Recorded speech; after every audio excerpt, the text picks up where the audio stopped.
وكان الله غفورا رحيما. ومن تاب وعمل صالحا فإنه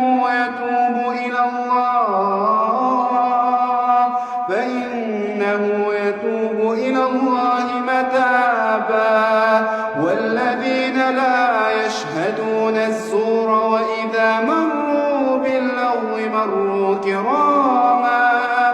والذين إذا ذكروا بآيات ربهم لم يخروا عليها صما وعميانا.